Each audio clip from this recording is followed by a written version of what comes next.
మేమెక్కడికి వెళ్ళాము. భారతదేశాన్ని బైబిల్ దేశంగా మారుస్తాం. యేసే లోక రక్షకుడు.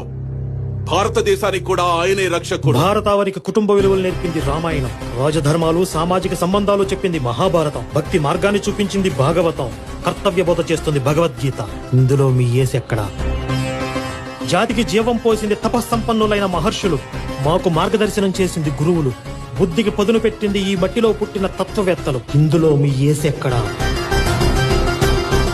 రాక్షస మోకలు చెలరేగినప్పుడు ఎదురొడ్డి పోరాడింది మహావీరులు. భరతమాత బానిస సంఖ్యలను తెంపింది స్వతంత్ర సమరయోధులు. ఇందులో మీ యేసెక్కడా? చరిత్ర మాది, పోరాటం మాది, బ్రతుకు మాది, భవిత మాది. ఇందులో మీ యేసుకి ఎలాంటి సంబంధం లేదు.